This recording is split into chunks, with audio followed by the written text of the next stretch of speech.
सतर्क रहे, सजग रहे अभियान। भारत में धार्मिक मान्यताओं का एक विशेष महत्व है। यहाँ 30 त्योहार सबका अपना एक विशेष स्थान है।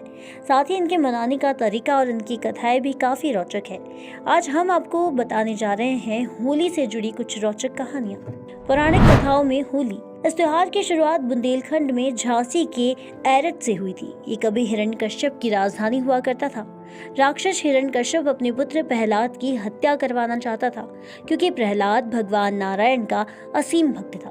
इसीलिए उसने अपनी बहन होलिका से कहा कि वह प्रहलाद को अपनी गोद में लेकर अग्नि में बैठ जाए, क्योंकि होलिका को वरदान प्राप्त था कि वह कभी जल नहीं सकती। यहाँ पर होलिका भक्त प्रहलाद को अपनी गोद में लेकर आग में बैठ गई, जिसमें होलिका जल गई लेकिन प्रहलाद बच गए।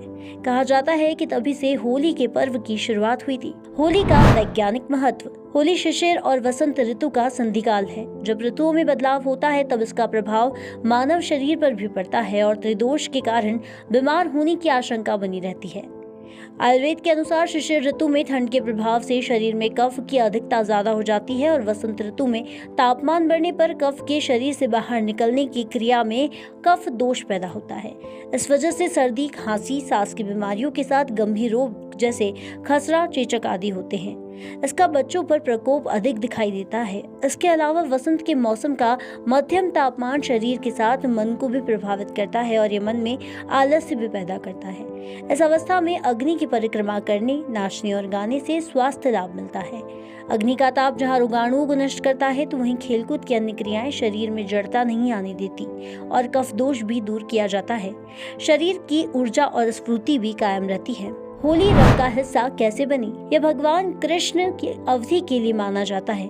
यह माना जाता है कि भगवान कृष्ण रंगों के साथ होली मनाते थे और इसीलिए वे लोकप्रिय थे। पर वृंदावन और गोकुल में अपने दोस्तों के साथ होली खेला करते थे। गांव भर में प्रैंक किया करते थे और इस तरह से एक सामुदायिक कार्यक्रम बना दिया गया। यही वजह है कि आज तक वृंदावन में होली का उत्सव बेजोड़ है। होली एक वसंत त्योहार है जो सर्दियों को अलविदा कहता है। कुछ हिस्सों में उत्सव वसंत फसल के साथ भी जुड़े हुए हैं।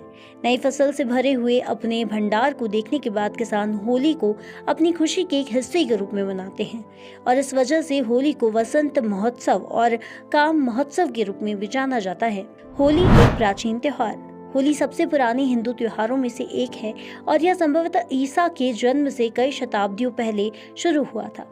इसके आधार पर होली का उल्लेख प्राचीन धार्मिक पुस्तकों में मिलता है, जैसा कि जैमिनी का पूर्वामीसा सूत्र और कथक ग्राम सूत्र। यहाँ तक कि प्राचीन भारत के मंदिरों की दीवारों पर भी होली की मूर्तियां हैं। इनमें से एक विजयनगर की राजधानी हम्पी में 16वीं शताब्दी का एक मंदिर है। मंदिर में होली के कई दृश्य हैं, जिनकी दीवारों पर राजकुमारों और राजकुमारियों को दिखाया गया है और उनकी नौकरानियों के साथ राजमिस्त्री भी हैं, जो राजमहल में पानी के लिए चिचड़ी रखते थे। होली के रंग। पहले होली के रंगों को टेसू या पलास के पेड़ से बनाया जाता था और गुलाल के रूप में जाना जाता था।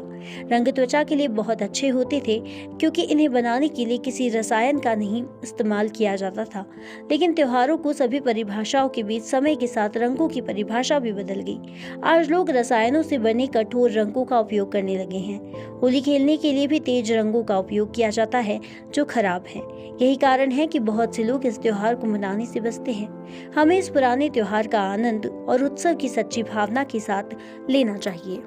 ये थी हमारी खबर और आइए सतर्क रहे सजग रहे अभियान को जन गण मन तक प्रसारित और पल्लवित करने वाली हमारी संवाद और सहयोग की पत्रकारिता से जुड़िए। Detective group report news channel को लाइक, शेयर और सब्सक्राइब कीजिए।